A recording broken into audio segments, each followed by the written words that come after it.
Okay, it's 2 o'clock by my count. Welcome to Cabinet on the 27th of February 2020. This is obviously a remote meeting, and we will be asking officers and members to come in as necessary. Can I first take the first agenda point is apologies for absence. I think there are none, but what I will do is ask everybody to introduce themselves. In the first instance, I'm Councillor Neil Moore. I'm the Executive Leader and Cabinet Member for Corporate Resources. And who's next? Who wants to go next? Liz? Good afternoon, Leader. I'm Liz Burnett. I'm Cabinet Member for Education and Regeneration and also Deputy Leader. Okay, I'll go around the screen because it's easier for me. Margaret. I'm Councillor Margaret Wilkinson, Cabinet Member for Housing and Building and Member for Gibbonsdown. Thank you. Ben. Thank you, Leader. I'm Councillor Ben Graham, Cabinet Member for Social Care and Health, and my ward is Plymouth Ward in Penarth. Thank you. Eddie. Thank you, Leader. I'm Cabinet Member for Legal, Regulatory and Planning, and the representative for Clancy Major Ward. Okay, and then I'll call in Catherine, but the camera's off, the look of it. Catherine? I think I'm on now. Thank you, Leader. I'm Councillor Catherine McCaffer, representative of Plymouth Ward in Penarth and Cabinet Member for Leisure, Arts and Culture. Thank you very much. And we have some officers with us too. Rob Thomas is the manager. Oh, sorry, Peter King's in the middle. I forgot the middle. Sorry, Peter, carry on. Not at all, Leader. Thank you anyway. Councillor Peter King, Cabinet Member for Neighbourhood Services and Transport. Thank you. Apologies. Rob Thomas. Yeah, good afternoon. Rob Thomas, Managing Director for the Vale Council. And we have Marcus Goldsworthy. Thank you, Leader. Yes, Marcus Goldsworthy, Head of Regeneration and Planning. Thank you. And the other one is Matthew Swindell, who's our admin person. Who's going to try and keep us in order. Okay, thank you. Sorry, you've missed someone. Who have I missed? Who else is you? It's Miles. Sorry, Miles. I didn't know you were in there. Come on, Miles, you must have come in late. I didn't see you. Miles, can you want to introduce yourself, please? Yeah, sorry, Leader. Good afternoon. I'm Miles Punter. I'm the Director of Environment and Housing. Thank you. Okay, apologies. Didn't see you on the screen. Okay, next item is the minutes of the last meeting. Can I ask whether or not everybody agrees that they are the correct minute? Yeah. Everybody agree? Yes. Yes. Thank you very much. The next item is to receive declarations of interest. If there are any from any member, I think there probably are none. No. Unless anybody wants to speak now. Okay, and in terms of the agenda, I'm going to change things around a little, if that's okay with you. We have some urgent items, which is the minutes of the Corporate Performance Resources Scrutiny Committee. I'm going to take that at number 11. But there's also a report, number 8, which is the review of Welsh Government consultation papers, which is a report for the Cabinet Member Legal, Regulatory and Planning Services. Because I know that at least one member here, Rob, might have to declare an interest, we will take that as a last item on the agenda today. Okay, so yeah. Without any further ado, unless anybody's got anything to say beforehand, I will start with the first report, which is the closure of accounts for 2019-20. So report from myself, the accounts are complete. And this report is to inform Cabinet of the provisional financial settlement, or the provisional financial position for the Council for 2019-20 financial year. The year-end revenue position was break-even after a net transfer to the reserves of £2.55 million, and you could see that in the report on page 4. That's made up of £0.822 million drawdown from the council fund and £3.37 million transferred into reserves. The council fund currently stands at £12.814 million as of the 31st of March 2020. And again, you can see that in Appendix 4 to the report. A revenue savings target of £3.02 million was set for 2019-20. However, savings of £2.83 million, which is 79%, were actually achieved. And again, if you want to see where that is, that's in Appendix 5 to the report. The housing revenue account was also able to increase its level of its ring-fence reserves to £7.948 million after achieving a £5.28 million surplus. And again, you can see that in Appendix 2 to the report. There was a capital expenditure during the year of £53.144 million also, and that's also can be found in Appendix 3. What I'd like to do is to just go through some highlights in terms of the provisional financial position of the council. These figures are now subject to external audit, and the final statement of accounts will be presented to council in September. But obviously, I think I will have to put a caveat on that, on the basis that I'm assuming that hopefully there'll be no spike or resurgence of COVID-19. If it is, then we'll obviously have to reconsider how we take that report. The report also contains details of revenue and capital budgets for 1920 and the current position with regard to the reserves held in the council, which I highlighted earlier. Just for confirmation, the revenue budget for 1920 was £226.098 million. I think I ought to reflect on the fact that Welsh Government always give us something called the SSA, Standard Spending Assessment, which is what we should be spending to. And that amounts to £228 million, just £101. So basically, our spend is still £2 million short of our SSA, which in terms of council tax would mean another 3.4% on the budget. And I think it's important to always highlight the fact that even though we have the spend as we do, we still don't meet the SSA target that Welsh Government gives us. Saying that, the outturn position of the £226 million budget was break-even position. However, some services did have to use reserves in order to balance their budgets in the last financial year.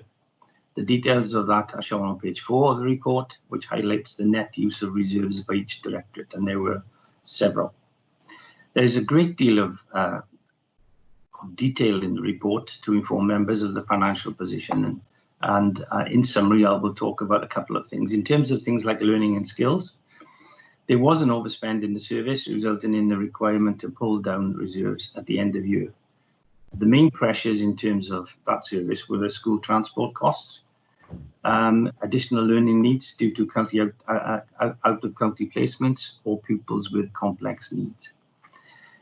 And there are others, but they're all contained in the report. It should also be noted that during the year, the schools had to draw down a net sum of £1.84 million from their reserves in order to balance the budgets during the year.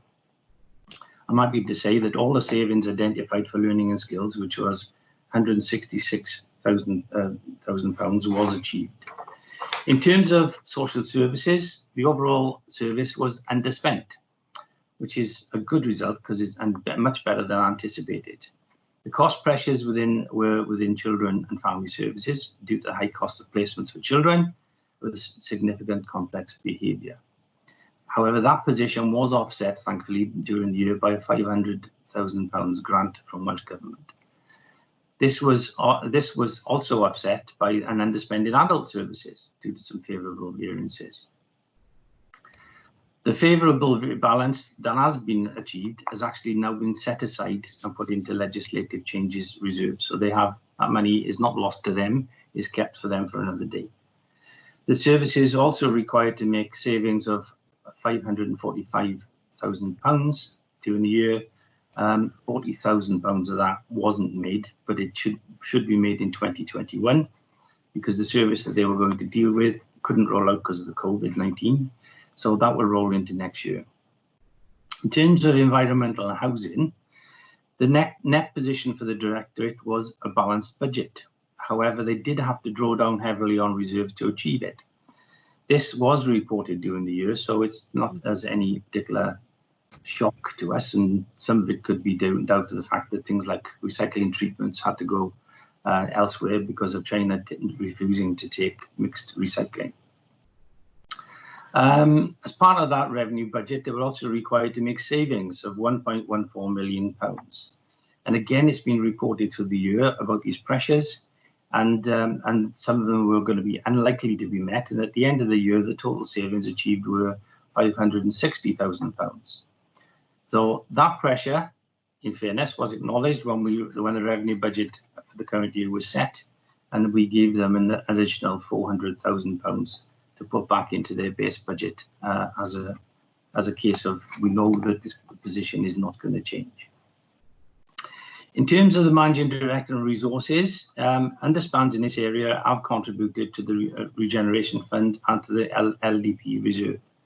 In terms of the General Policy and Council Tax, in November 2019, a probable underspend in this area was shown at £6.5 million, and that was reported, and it was agreed that £4 million should be transferred to the Council Fund, with a decision made as to where the accounts, any other money would go at the end of the year. When the accounts were actually closed, £4.959 million was transferred into specific reserves, including things like, as I said, Neighbourhood Services Reserve, Education Reserve, etc. And again is contained in paragraph 233 of the report. The council tax surplus for 2019-20, as many people like to hear this, is £2.637 million, which actually was in line with what we considered to be £2.5 million when we reported in November. In terms of housing revenue account, that's fully detailed in Appendix 2, and the outturn on the year was £5.28 million surplus against the budget that was set. It's different from the one in November, mainly due to reduced spend on capital programme and money that have been placed in the revenue budget to fund some of this spend, partly due to the COVID-19 situation. In terms of capital budget, which is a major blank, the overall position of the revised capital programme was an underspend of £17 million for the year. Not surprising in some circumstances that we're in. Able to offer a continued managed capital programme, there was a slippage of £13 million, and that's been approved by a Managing Director's emergency powers. And again, there's some variances which are within the report. In terms of reserves and provisions, a schedule of all the reserves and the movements during 18-19 is shown in Appendix 4. It shows a table summarises the net movement and is shown in paragraph 2.88 in the report, and details a reduction of £822,000 in the council fund and an increase of £4.3 million in the level of specific reserves, and their reserves held in different departments. £2 million of this is a result of the receipt from Welsh Government in terms of a grant, which came in late, so which was used instead of use of capital receipts. As I said, the level of reserves are detailed in the report and considered adequate for the council. It should be noted that there are large commitments against these reserves, and people seem to forget that in future years, and that's the main support of the capital programme. In addition, the COVID-19 pandemic is resulting in council having to support new services and new ways of working in order to provide support for residents in the Vale. Whilst the Welsh Government is providing support, it is anticipated that some of the additional costs will have to be met by this council. And we know that we've spent a considerable amount of money in terms of IT provision. We're getting some money back on that, but not all of it. But there are other spends due to the COVID-19 situation that we've had to consider. In terms of savings for 19-20, as I said, there was a savings of £3.2 million set, of which 79% were achieved. And again, as I said earlier, that's in Appendix 5 with more narrative. In terms of the funding to the capital programme, the funding to the capital programme is detailed in paragraph 4.6, and the use of reserves, capital receipts, Welsh Government grant and section 106 funding is there. It's a lot. I've taken time to do it because this is an online report. People that don't quite understand the closure of accounts report. It is all there. If anybody wants to look at it, I've highlighted something. So what I would like to do is to ask anybody if they've got any comments before we move to the final recommendations. Is there anybody who would like to make any comments in terms of their own? I see Councillor Ben Gray's got his hand up. Ben. Thank you, Leader. I just wanted to particularly highlight the social services revenue budget position because members of council will be aware that during the year there was a prediction of an overspend, and obviously we come to this closure of accounts position and there is an underspend. I think this goes to highlight how hard it can be to pinpoint a particular point in time where your budget will land, but more importantly, this extra money is most undoubtedly going to be used to help fight COVID-19 response, and I imagine a very different position when we go forward. So this reassurance, this money is kept within social services for spending on those key issues that we've been making decisions on, is key. But also we often find that as winter pressures money comes into the system, other points in time in the year, the money comes into social services, we're not always able to spend it all by the particular point in the calendar. So I guess what I'm trying to say is that I'm very confident that when we were predicting we would be over, that was based on accurate predictions as to what we knew at the time. And it's pleasing to have the underspend, to be able to reinvest more of that into the reserves, and it's put us in the strongest possible position to bolster the services that are offered in response to COVID-19. But doubtless, all the committee later in the week, they'll be poring over the details of this, as well as when we get the audited accounts back to council. But I just wanted to raise that point. No, fair point. And as I said, because there was some extra money, we put it back into the social services reserve, because we know that each year we have problems and we don't know how much money is coming from West Government. And that's one of our issues, really. I think Liz has got her hand up. Councillor Burnett. Yes, thank you, Leader. Just a couple of points to draw attention to. Firstly, paragraph 210 on page 6, where you'd already mentioned about the pressures on the education budget, and just to provide a little bit of context into the major pressures that we have with supporting children with very complex needs. Sometimes we don't have the facilities to support those children in the Vale of Glamorgan, and the type of facilities they need are away from the area, which can have huge costs on the budget. But obviously it's not something we would want to be doing unless necessary with children. And so it's worth mentioning the development of the loft and the borough provisions at Gladstone Primary School, which have allowed us to support a number of children with complex needs in the Vale of Glamorgan, and not having to move elsewhere.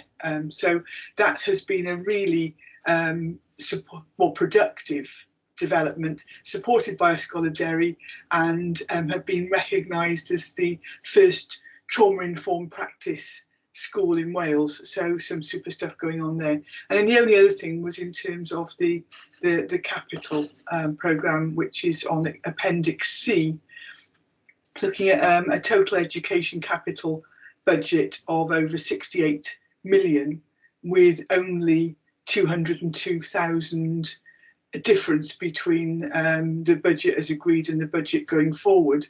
Some things have to slip because they're delivered in school holidays, and so some things will be delivered this school holiday.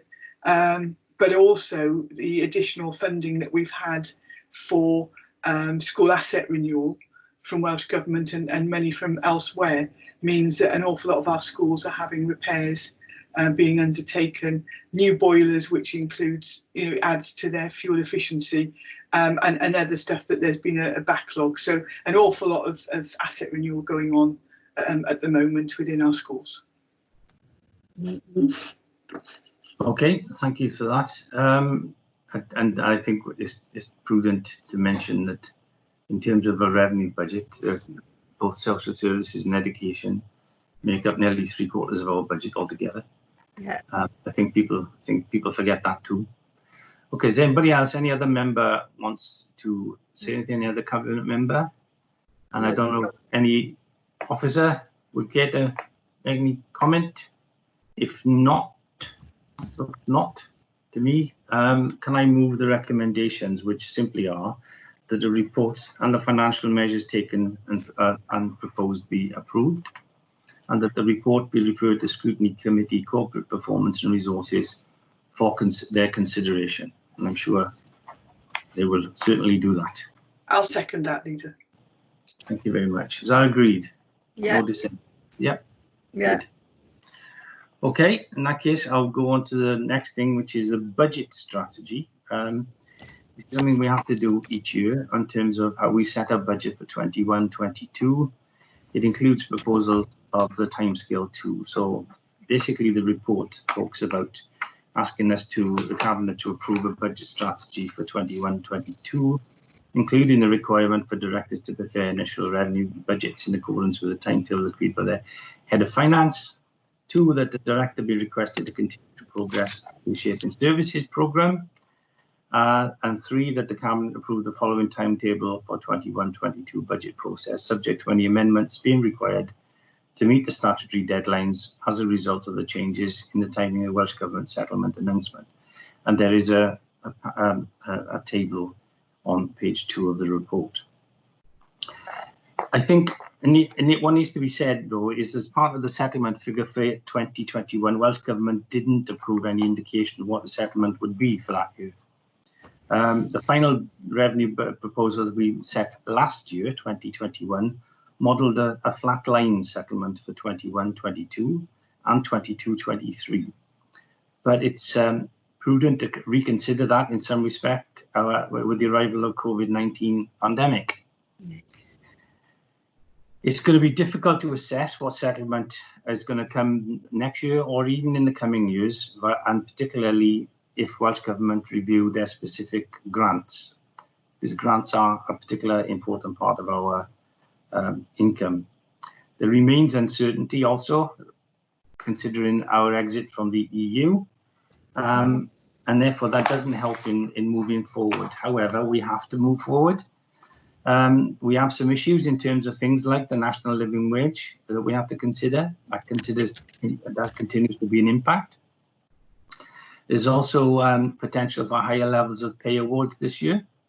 That's something which we have to consider, but also one of the main ones is COVID-19 and the effects that has had and will continue to have on welfare reform changes that could actually have a knock-on effect for councils in terms of things like higher arrears, increased homelessness, and homelessness is going to be a major one, particularly in terms of the recent pandemic, when we have made sure that there are no homeless on the street.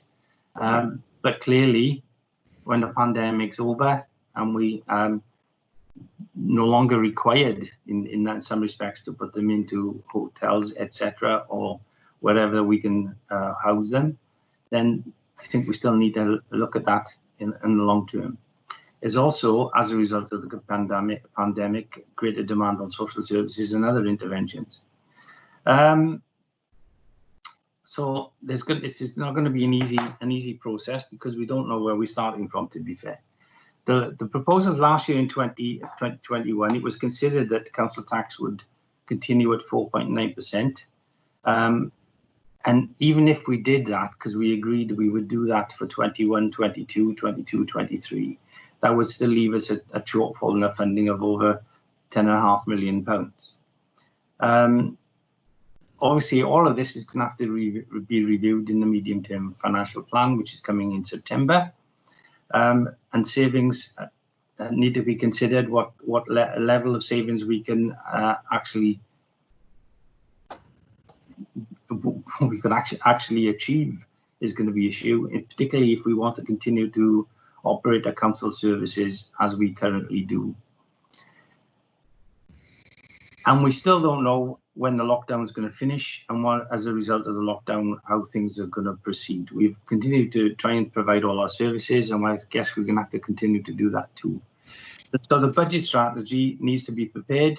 We need to prepare initial revenue budget. We need to prepare a capital budget. So in the report on page 2.5, it talks about the increased budgets and some of the issues that need to be considered there. Things like supplementary estimates will only be increased if it's part of a policy, etc. I'm not going to read them all. They're on 2.5 on page 2 and page 3. Then on paragraph 2.6, then the proposals in respect of the budget needs to be prepared by each of the directors, and a timetable needs to be agreed, which is part of the recommendation 3. And again, we're asking the directors to prepare budgets on the basis of those points in 2.6, which again, I'm not going to read out. In terms of the announcement from Welsh Government, we're not really certain when that's going to be. We assume the provisional settlement will be in December, and a final late decision in February, March, as it was this year. It doesn't help in setting budgets because we go down to the deadline. And if you recall, last year we had all special meetings, and I think that's a possibility again for next year. So in order to meet that deadline, we need to take these through proposals in Cabinet in November.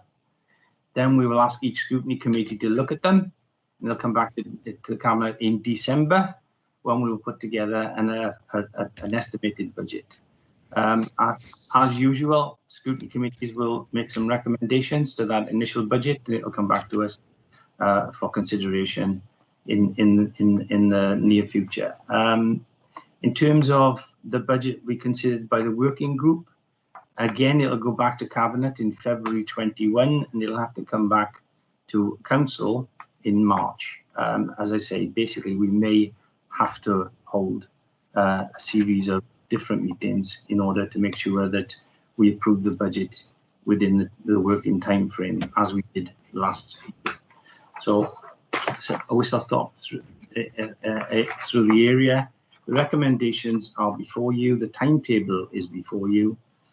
We have to have a meeting in the council to consider the budget and the council tax to be completed by the 1st of March this year, which is even sooner than it was last year. So it is going to be a difficult process. That is the process which we have to adhere to. Has anybody got any comments before I move the recommendation formally? No comments? No. In that case, can I have a second there, please? Yeah, second. Thank you. Is they all agreed? No dissent? I don't know if any officers going to make any comments. Sorry, I should have asked. Rob, you want to make comments or not? Not on this report, Leader. Okay, good. In that case, we agree that, yes? Yeah. Thank you very much. The next item is Strategic Collaborative Working Initiative update. It's a normal and regular report on the updating of the way we work with others. We usually receive quarterly reports, and we should have had one before now, but because of the pandemic, we haven't met to do so. The Appendix A shows the compendium of strategic working initiatives, which I will not go through because they are there to see. There are recommendations that we consider and note the strategic collaborative working initiatives that are in place to support the delivery of the council services and council's wellbeing outcomes and objectives. This report will be circulated to Vale Glamorgan Council elected members and members of the Public Service Board, and the further updates will be provided to Cabinet. As I said, compendium is in Appendix A. It maintains an oversight of our collaborative working. It's part of our reshaping services plan to go forward, because clearly we still have to make various savings. It's not exhaustive, because there are other works that are going on too. But the other thing which you need to realize is that, when we last received an update, which was on the 3rd of February, It should have been brought to April, but we couldn't bring it there. So there are some things which have now been included and could have an impact because of COVID-19 within the report itself. In terms of things like the leisure centre contract, leisure centres are closed. Local authority partnership agreements, they've had to work in different ways. There's different regional collaborative groups that have had to work in different ways. Safer Vale Community Partnership has definitely had to work in different ways and have worked with us in terms of securing support for both our staff, our residents, and indeed helping through the NHS. In terms of the COVID-19, there was a coordinated cell established, and that's highlighted in 2.4. And it is a partnership between very many people, for example, council, police, probation, Cardiff and Vale Public Health, third sector representatives, and others from our local health and housing associations too. It's been added to the compendium, as the test, trace and protect program, which you should all know about in terms of checking whether or not anybody has had COVID-19 and therefore checking any new confirmed cases and anybody they've been in touch with. So that's been added too. And then we have another issue in terms of collaboration on local government reform. The Welsh Government Green Paper consultation document, Strengthening Local Government, Delivering for People, was issued on the 20th of March. It's a statement of intent about the future of local government in Wales. Cabinet considered it and the Council's response on the 6th of June. But there's also been the Local Government and Election Wales Bill, which was published on the 18th of November. And it's anticipated that now that's been delayed and the bill will go through in the end of the summer, hopefully. But sorry, it was the summer, now it's likely to be the new year. And it talks about things like reforming of electoral arrangements for local government, basically 16, 17-year-olds. Talks about general power of competence for councils. Talks about the reforming public participation. Talks about leadership of principal councils. It talks about the framework of powers to facilitate more consistent and coherent regional working through joint committees, etc. It talks about other issues in terms of ministers' support. Also talks about some voluntary mergers if you care to do it, and it also talks about finance, including non-domestic rates and council tax. We are putting together issues in terms of partnership with the Wales Local Government Association, and they've set up a working group. So that there will be further information brought forward to Cabinet as the bill progresses and guidance is developed, but clearly it needed to be reported to Cabinet as an update now. I don't know if anybody's got any comments in relation to this report. I don't know if Rob's got any comment in relation to this one. I think not. Yes, thanks, Leader. I think the point you make about the pandemic is well made, because what you have seen is you haven't seen this report as intended in April, but that doesn't mean to say that the importance of collaboration hasn't gone away. Indeed, in the last 3 months, collaboration has been more important than ever. And we've got a really good partnership arrangement in South Wales across the Local Resilience Forum boundary, the South Wales Police boundary, and that's meant that we've been able to respond to the pandemic by working with our partners across the other local authorities, the police, the health boards, and the same is true for the recovery phase. So I just wanted to refer to that.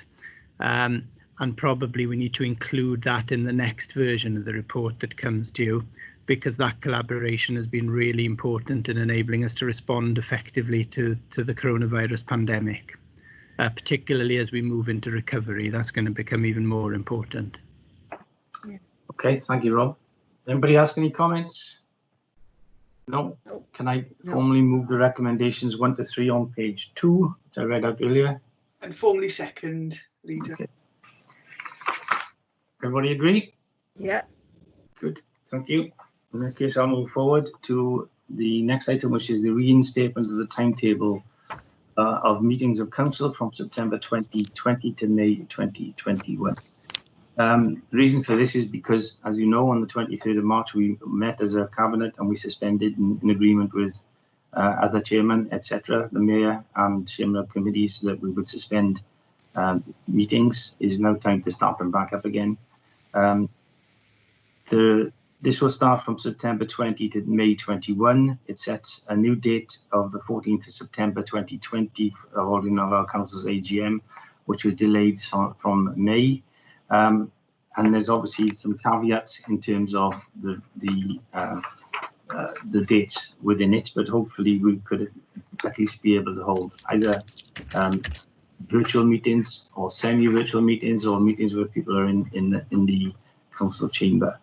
I don't really intend to go through the report at all, on the basis that we stopped meetings. We now need to start them up, and we have started them up in terms of this, for example, virtual meeting. We've had planning meetings, and I know there's a licensing meeting shortly. There's also an audit committee lately to come. There's a scrutiny committee which is going to be reporting back to us later in the agenda.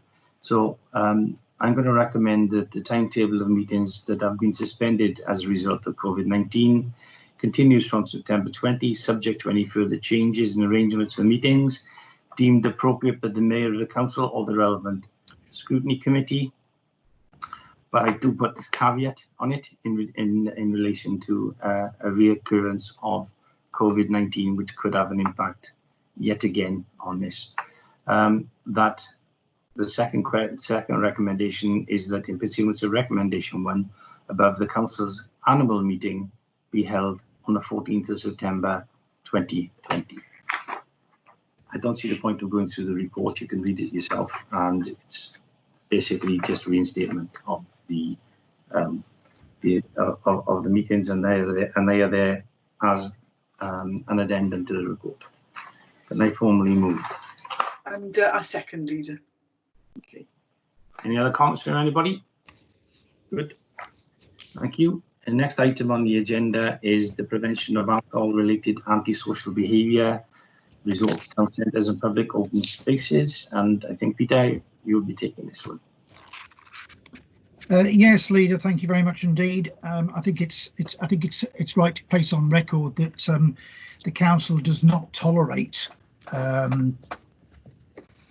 Sorry, I'm trying to balance my my folder without putting in front of my camera.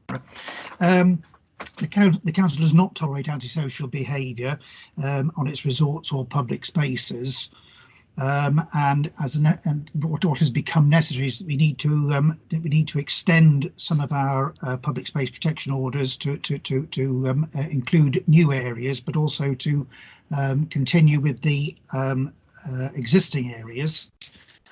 And so this report comes forward.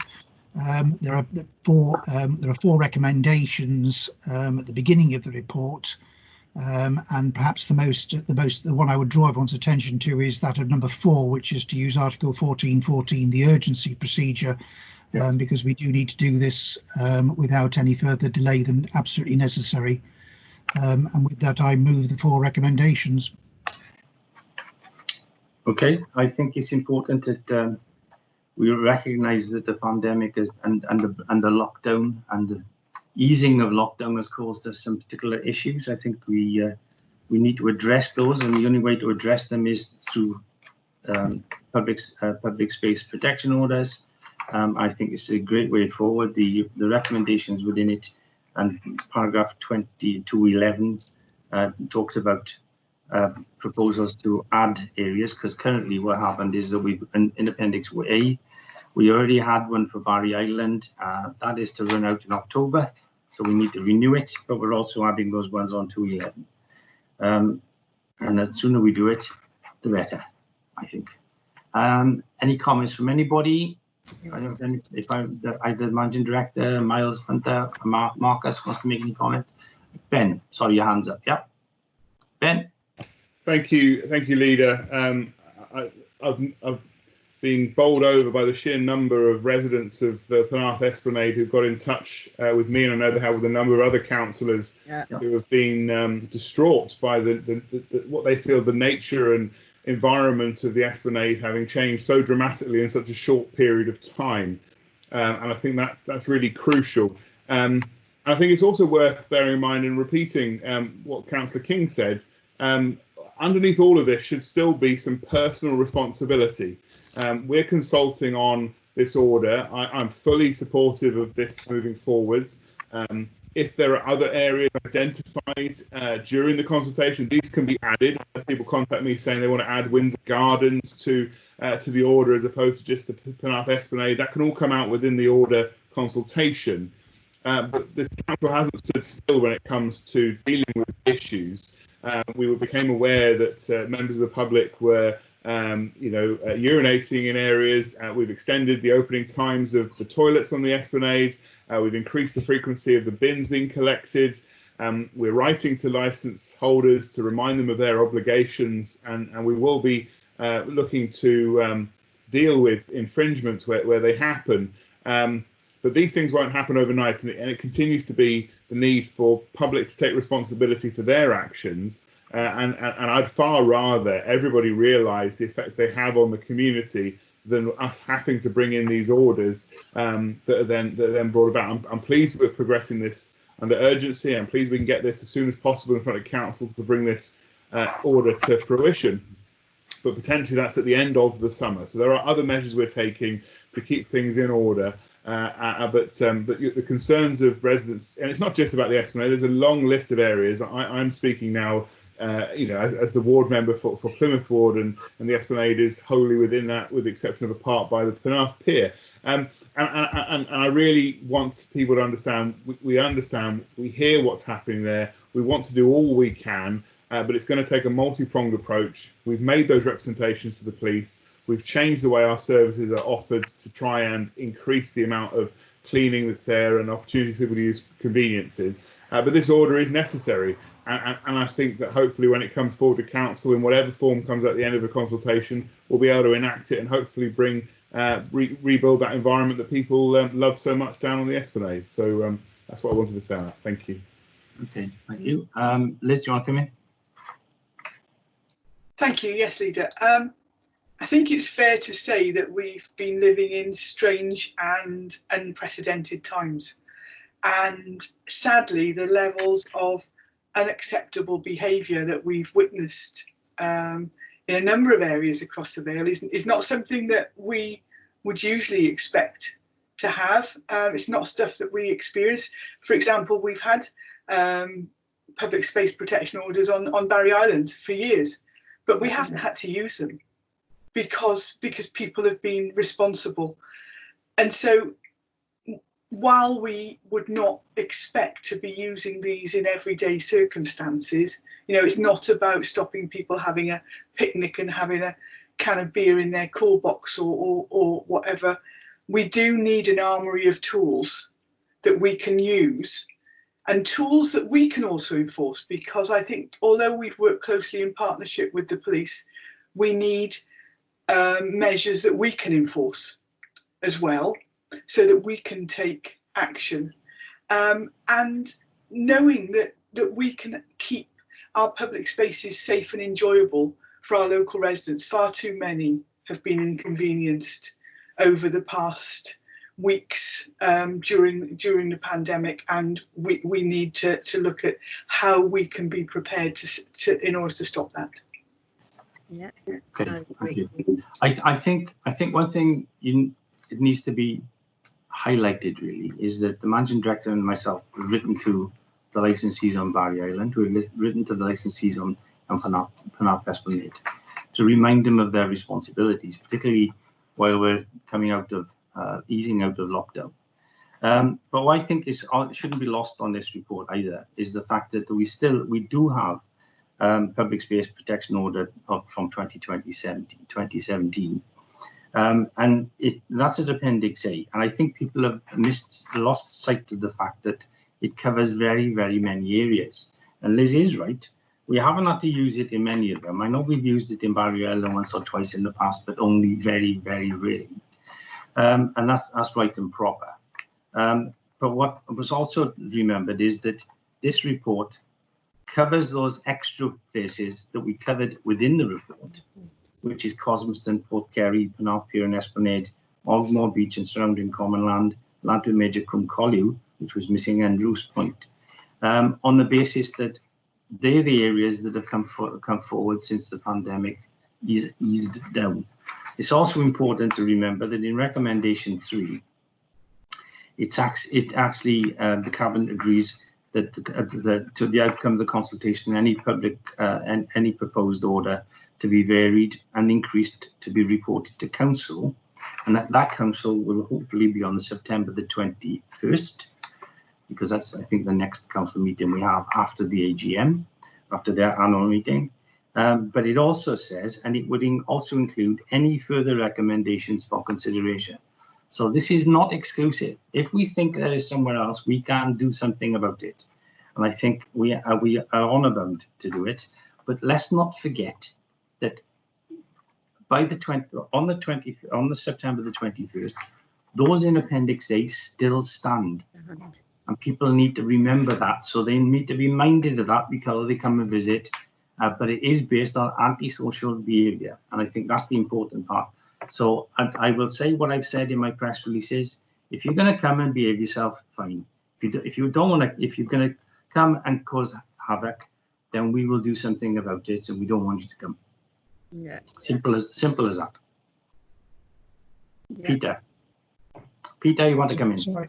Yeah, Leader, if I may, it's just picking up a comment you made earlier in that response. Generally speaking, we have had good support from our licensed traders. Yes. And I don't want them to be misconstrued in any way. Our biggest problem is people arriving with a significant quantity of their own alcohol, and this is the only way we can address that. So I think that I just wanted on record that it's not the licensed hospitality trade, it is the public sometimes who cause their own problems, and we have to have this method, this tool in our kit. Thanks. Absolutely, and it's something which we've used, as I understand. We have confiscated alcohol of people who are coming off trains. So I don't know if anybody got any other comments. I don't know if any of the officers want to make any comment at this stage. Rob, do you want to make a comment? Ask you first. Yeah, I just want to echo the comments of the Deputy Leader, really. This has been a particular issue since lockdown was eased, as people have been more able to go about and visit locations. And I don't think it's surprising that those areas in paragraph 2.11 on the report, they're predominantly coastal areas. Yeah. As we've seen more and more people flock to our coastline. Then unfortunately this report has become very necessary under those circumstances. I would just make one comment in terms of recommendations, if I may. Recommendation 4 refers to recommendations 1.1, 1.2 and 1.3. I think that should read 1, 2 and 3 just for completeness, to be accurate.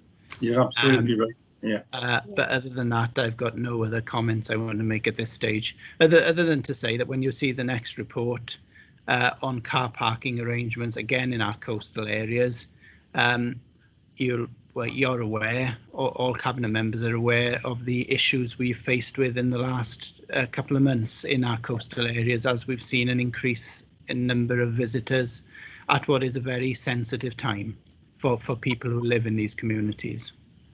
Okay, fair point. Miles, this is one of your reports. Would you make any comment or not? Yeah, thank you, Leader. I'm just grateful for Cabinet support. This is disappointing that we've come to this stage where, unfortunately, the bad alcohol-fueled behaviour by very few can affect very many, and our resource will suffer unless we take prompt action. We have taken significant amounts of alcohol from those arriving at Barry Island, and we will continue to do so. Also to say we won't stop policing these areas as best we can in the interim, and we're working jointly with our licensing officers and the police to make sure that these areas remain attractive. So I'm grateful for Cabinet support on this one. It's had to be done. And Marcus, I know you're here. Do you want to make any comments? And no. Thank you, Leader. Yes, just really thank you, Leader. Just to echo the comments, particularly with regard to the country parks.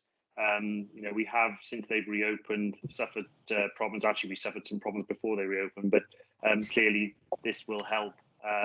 and really encourage the right sort of visitor. So it's people who want to come and enjoy the park for what they are, the country parks for what they are, and the coast for what it is, rather than obviously just abusing alcohol. So yes, I think it'd be very helpful.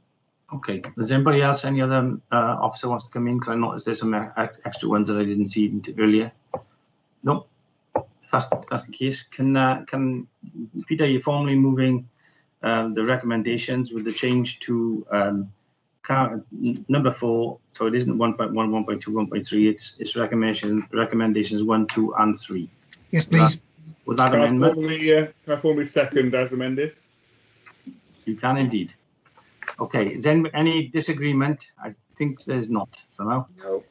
Okay. Good. Thank you very much. In that case, we'll move forward to car parking displacement, coastal areas and other locations with high visitor numbers. And again, Peter, I think you're taking this report. Yes, Leader, thank you. And it was interesting that the managing director has almost commenced the introduction for this report. It's perhaps been precipitated by matters that have arisen. But what I would like to say is this is a new policy and it is different from all previous incarnations. And I believe the report and its associated appendix are a comprehensive assessment that aims to address both the historic issues from displacement parking that may have been exacerbated by coronavirus-19 lockdown restrictions, as well as some of the new ones. And it complements the recent car parking guiding principles and charging policy we introduced, that will be implemented more fully when lockdown situation eases. I think it's important to place on record that we have taken account of significant public consultation responses received the first time that a new residence parking permit policy was mooted back in March 2019.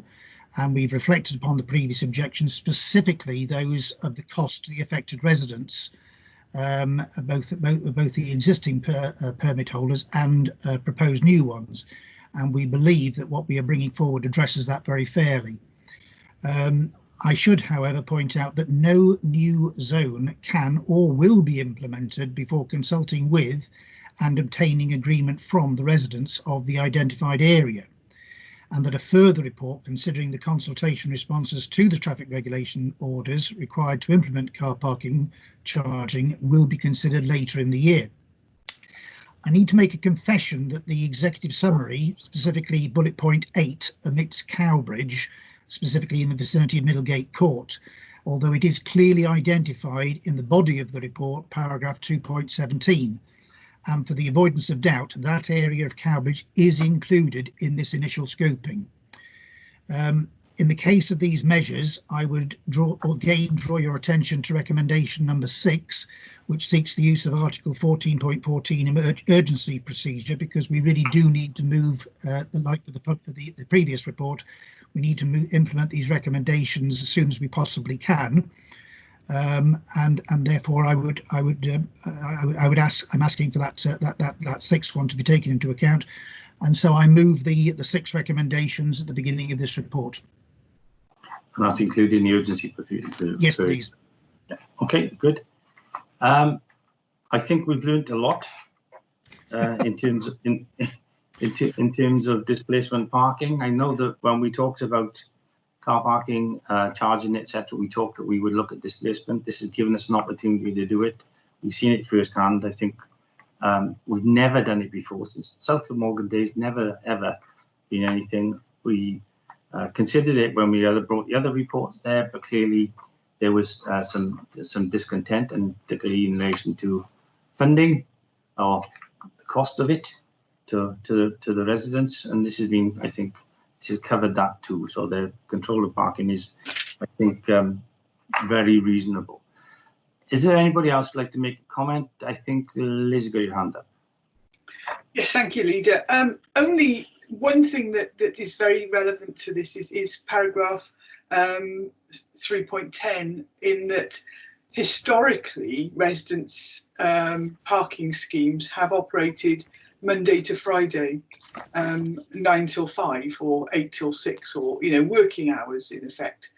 And when we started looking at it, and it's why it's taken a little bit longer, we recognise that in our destinations, so, you know, resorts or near country parks and that sort of thing, that actually weekends and evenings can be a bigger problem in those areas. So we needed to be flexible so that, you know, in that paragraph, it actually says, you know, you'd be looking at those at times unless local characteristics dictate otherwise. So if you've got an area that tends to get hit with parking issues on weekends and holidays and things, we can be flexible for that. It's designed to be a strategic intervention, but also in the understanding that the restrictions that we bring in, we will be able to enforce.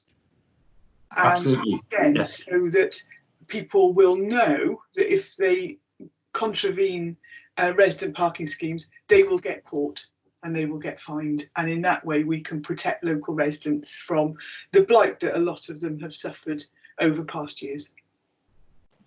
Absolutely true. I think one of the most important parts about it is the fact that this is enforceable, and it's enforceable by us as an enforcement authority, and we need to move forward. Is there any other cabinet member who wants to say anything? Otherwise, I'll see if any. Yeah, Margaret. I just want to move that I second Peter's recommendations because no one seconded it. So can I formally second his recommendations, please? You can indeed. I'm sure somebody might have done mine, but yes. I'll go in order of I did before. Rob, do you want to say anything, and then I'll bring Miles in. If you want to say anything, you don't have to. No, nothing on this occasion, Leader. Thank you. Miles, it's your report.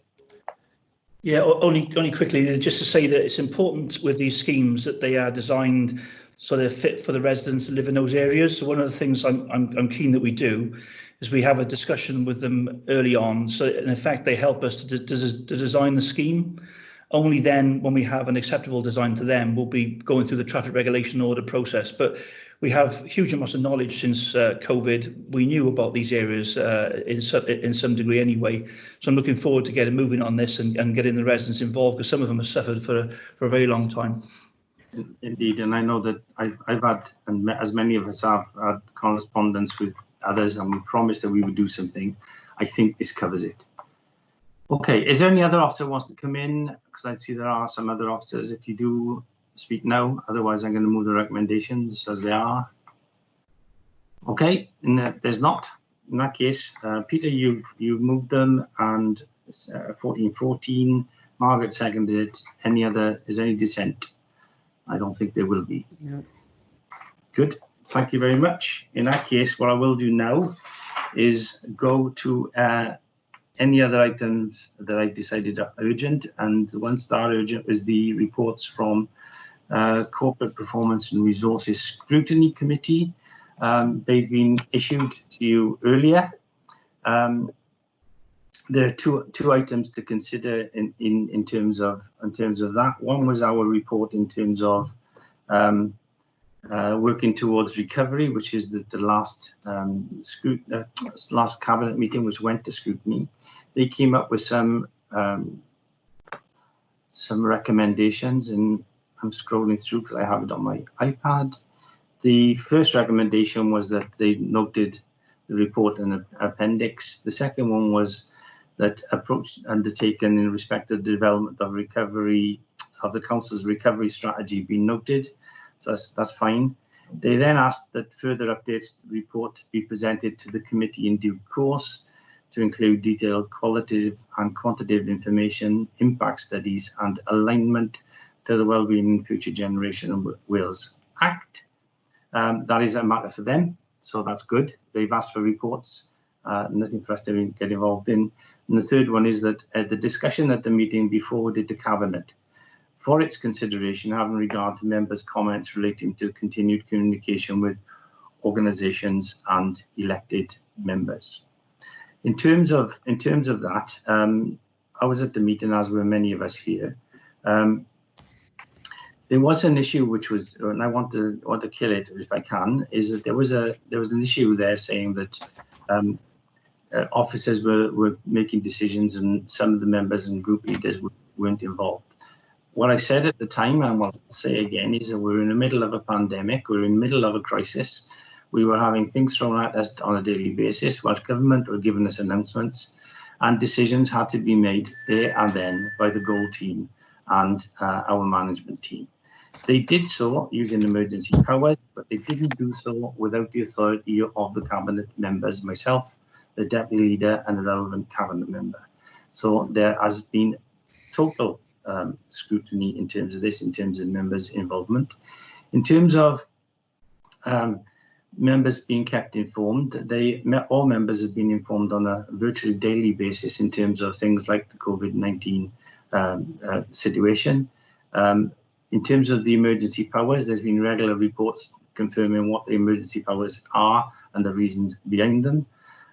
So I think that members have been kept informed, but more particularly, if members were concerned about any issue, then all they needed to do was either pick up the phone or email me. And I have to say, I have had several conversations with several of the other leaders. Ben is obviously one of them. He's a member of this. And in terms of the other coalition leader, Councillor Gwyn John, I've had constant contact with them too. In terms of anybody else, if anybody wanted to contact me, they could, and I've had none. The other thing is in terms of where we sit in terms of meeting with others.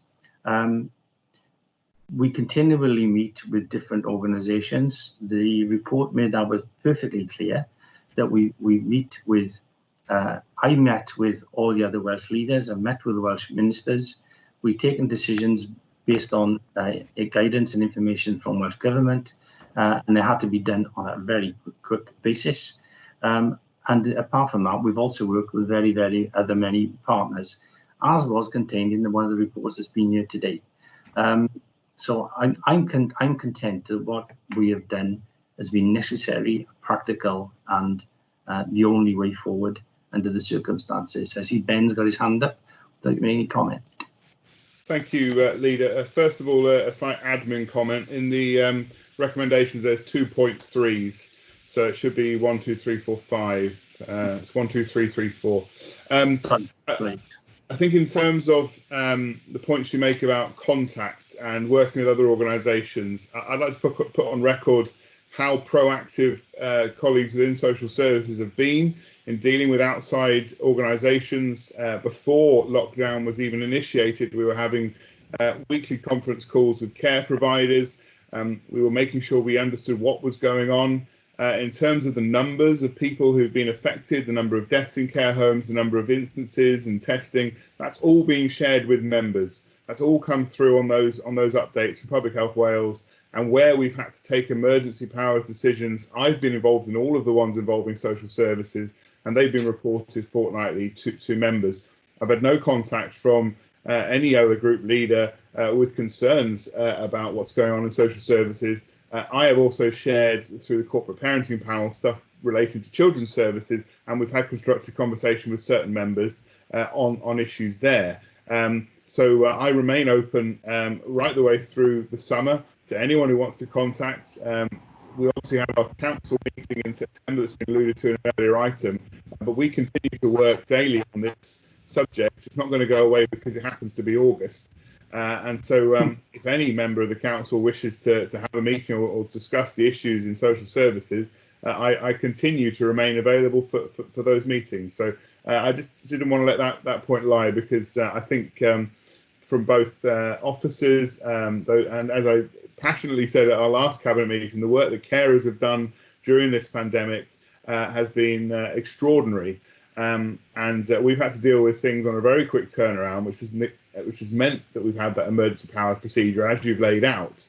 But that certainly doesn't preclude any member from questioning and calling us or dealing with us or calling an informal meeting. So please, if people are wanting to talk more than happy to. And as we get back to these reinstated scrutiny meetings and so forth in September, we can have those debates. But I don't want to hear people tell me they haven't heard anything, because that's absolutely not true. Thank you. And while you've been speaking, there's been an email just come in from emergency planning to tell everybody what the current situation is today. Yeah, it's currently there. Okay, thank you for that, Ben. There was a further recommendation that they gave, which I forgot to read out, which was that the report be forwarded to trade unions within the Vale of Glamorgan, as well as all elected members, members of the Public Service Board, and town and community councils. I see no reason why not, but all the members would have had a copy anyway, because they had it because it was on the Cabinet and Scrutiny Committee agenda. But just for belt and braces, I'm happy for that to happen. I see no reason why not. Is there anybody else? Yes, Liz, you've got your hand up, please. Sorry, leading me again.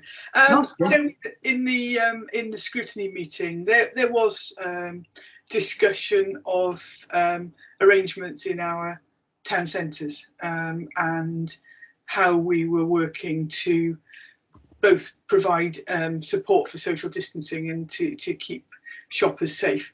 There were a few misunderstandings about the number or the scale of intervention that had happened in our town centres, and also the amount of contact that we'd had in an ongoing manner with traders in our town centres. So I was able to explain that, say, for example, in Penarth, only 14 spaces had actually been taken out, that we have regular contact with traders in 5 different shopping centres, normally on either a weekly or fortnightly basis, and that's been happening probably for about 2 months now, I think, Peter, if I'm mistaken. Yes. And we've got our next meetings tomorrow. Throughout that process, the arrangements in those town centres have actually been adjusted to reflect the ongoing situation. And I was in 2 town centres in the last few days talking to local people and keeping them up to date on the progress. So I was happy to clarify the situation for the members of the scrutiny committee, as I think they were slightly unaware of the reality of the situation. Okay, fair point. And I think one of the things that we did when we knew there was easing of lockdown, we wanted to make sure we had maximum coverage, just in case people did flock back. Clearly, they have not flocked back at the numbers we thought they might have. So, and everything is currently under review and will continue to be under review. Okay, if any other member, if no other member, I can ask any officers want to come in. Again, I'll start with Rob, if he wants to come in or not. Options. Nothing from me, Leader. Thank you. Miles, anything from you? Nothing from me, Leader. Marcus, because I know you've been involved in town centres, particularly. No. Thank you, Leader. Yeah, just to reiterate really what Councillor Burnett has said. You know, obviously we've tried to involve all the town centres and all representatives, both from town councils and from the traders' organisations, to ensure that we, obviously any actions we have taken have been in their knowledge, and we've listened to any comments they've had going forward. Obviously, you know, it is a changing situation constantly, and ultimately it's about safety, but also making sure that the town centres feel safe for people to come back and comfortable for them to use. So that's always been our intent, to ensure the businesses can survive this and get through the crisis. Okay, thank you. Debbie, I know you're there. Debbie Miles is there. She must have the same thing in relation to this, because I know that we've been dealing with things like orders and looking at guidance and legislation that's come forward. So we're following all of that. Yeah, and I also wanted to add that the decisions that have been made under the emergency powers have been in line with the Cabinet report of the 23rd of March and in line with the Constitution. So I'm satisfied on that front. And similarly, we've been publicising those decisions. We've been circulating on a regular basis those decisions and also displaying them on the website. So I'm certainly satisfied that everything is in order on a procedural basis. Good, thank you. And there's Caris, I know she's in there, and I missed it up when I was doing the finance, but if she wants to say anything in relation to this. No, nothing from me. Thank you, Leader. Okay, good. Right, in that case. Leader, can I just, can I second this? Yeah, so basically, I think we're noting the comments, and we've done what they asked in terms of considering the issues that were raised, and I think that we can confirm that we believe that everything has been carried out reasonably, efficiently, and effectively, which is what I'd hope would happen, because we're in a abnormal situation. Let's be honest. Yeah. Yeah. Okay. So is everybody happy with that? And we'll move on to the next recommendation, which is in relation to the Public Service Board report, which we dealt with, was sent to Corporate Performance and Resources. And if I'm going to find it, the wrong report, sorry. The wrong one, sorry. I'm trying to find them on my iPad. Their recommendation in relation to the Public Service Annual Report was that they noted the report and the priorities set out in there.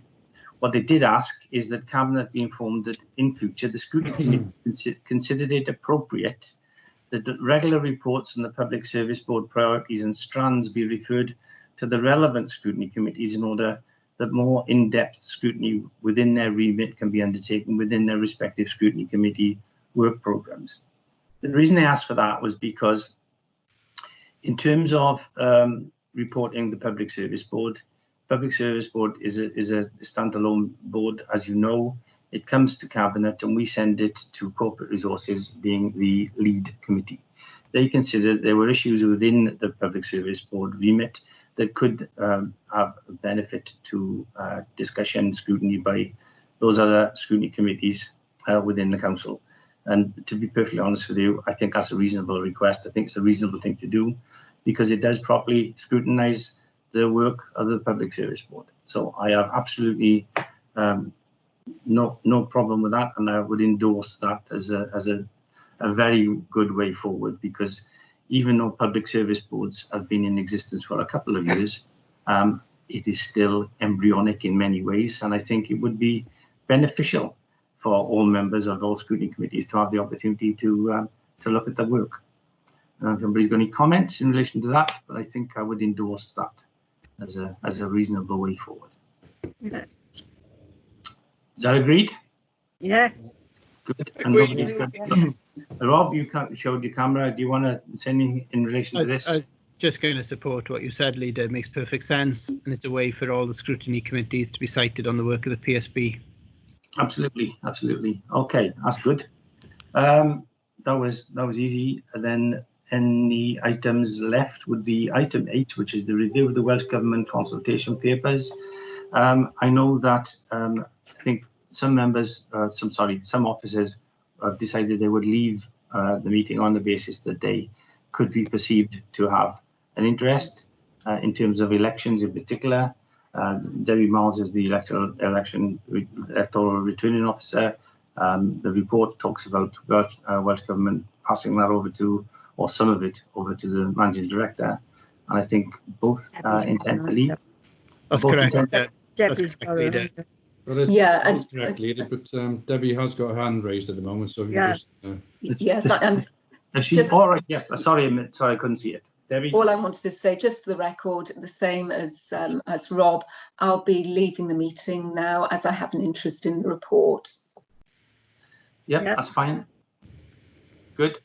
And indeed yourself, Rob. So thank you for being with us, and we'll talk to you soon, I'm sure. Okay, looking at who's left. They have left, that's not an issue. In that case, the next item is item 8, or the old 8. Review of the Welsh Government consultation papers, the draft Senedd Cymru representation of the people Amendment Order 2020, and the draft Senedd Cymru disqualification order 2020. So it's going to be, I think Eddie's going to bring this one forward. Okay. Thank you, Leader. I'm accepting that my microphone's working. Yes, you're fine. Thank you. We've had the report before you so I'll read through some key points. We've got the executive summary, which the Welsh Government issued in June 2020, 2 consultation papers relating to draft orders, which relate to the Senedd Cymru elections to be held in May 2021. And these are the draft Senedd Cymru representation of people Amendment Order 2020 and the Draft Senedd Cymru Disqualification Order 2020. The consultation documents are attached at Appendix A and D. The draft orders attached at Appendix B and E, proposed responses at Appendix C and G respectively. This report is seeking approval of the proposed responses and draws to the attention of all members the ongoing consultations which close on 8th and 1st of September 2020 respectively. There are some key considerations, and if you look in the report you'll see that the draft order proposes amendments to the National Assembly for Wales, which primarily sets out the rules of conduct of elections. Some of the proposed amendments reflect Welsh Government policy decisions and legislative changes, and these include those introduced by the Senedd and Election Wales Act 2020. And interestingly, they address issues such as Senedd Cymru change in name, so that's something which we're all aware of. The extension of the Senedd franchise to 16 and 17-year-olds and associated provisions as enacted by the Senedd and Elections Wales Act 2020. But also in doing that, they'll have to make sure the protection of information about persons under the age of 16 years old. It also provides consultation on extension of the Senedd franchise to qualifying foreign citizens. That's a key area which is relevant to us in the Vale. The disqualifications are aligned with the Senedd and Election Wales Act 2020 and the Government of Wales Act 2006. There's also an important feature is the withholding of publication of candidates' addresses, and this will align with other legislation permitting candidates to withhold their home addresses from publication, including where a candidate acts as his or her own agent. One of the key areas is the removing the payment of a fee to returning officers. As you're aware, the officers are elect on that basis. The proposal to make payment to all electoral teams for running the Senedd Cymru elections in 2021, with the possibility of an additional amount being paid to those teams dealing with the regional administration aspects of the election, reflecting the remit of the regional returning officer, and also enabling codes of practice to be introduced by the Electoral Commission relating to election expenses for candidates at Senedd Cymru elections. The second draft order and its disqualification order, as that's Appendix D, this is in line with the general principles as recommended by the Constitutional and Legislative Affairs Committee, and that's already spoken of. It gives a list of officers which disqualified persons holding them being a member of the Senedd, and supplements disqualifying officers as set out in the Government of Wales Act 2006. And attached to the Appendix F is a list of the disqualifying officers. So it's quite an important piece of legislation that's coming in, consultations on there. I put before you the recommendations. The Cabinet endorses the proposed responses attached to this report at Appendix C and G. In respect to the Welsh Government's consultations on the draft Senedd Representation of the People Amendment Order 2020 and the draft Senedd Cymru Disqualification Order 2020, and that the responses to the consultation will be submitted to the Welsh Government prior to the 8th and 1st September 2020, and that this report is shared with all members of the Council to raise the awareness of the Welsh Government's ongoing consultations, and that the urgent decision procedure set out at the sections 14 of the Council's Constitution will be used in respect of the recommendations 1 to 3 above. So I so move. Second that, Leader. I think you're on mute, Neil. Sorry, I was, because my phone rang. There's it's quite a complicated set of arrangements which obviously need to be addressed. There were the responses which need to be endorsed, so I have no issues in terms of it, to be honest. The responses are quite straightforward, I think, and quite clear. So I don't know if anybody else got any comments, Eddie? Yeah, I haven't actually looked and referred to the comments, but they're quite clear. They're in the report. So yep. As you're aware, that the responses are by the officers, the executive Managing Director, and Debbie Marr. So they're there for a good reason. They've been removed from the meeting, so they're quite. They have a direct relationship to it. So as far as they're concerned, they have nothing to do with this. As far as I'm concerned, this is coming from us. So right, moving the recommendations. Unless anybody's got any comments. Catherine. I'll second the recommendations. Thank you, Catherine. And also just to say, as the youth champion, having spoken to the youth cabinet and the workers in our youth service departments, young people are really interested and they're really keen. So it's going to make a big difference to them. And I know that our electoral departments are very supportive of encouraging them and explaining them how to get involved in the process. So they're really looking forward to the ability to be able to vote. Okay, good. That's interesting to know that they've considered it too. So that's fine. If there's no other comments, we all agree, no dissent.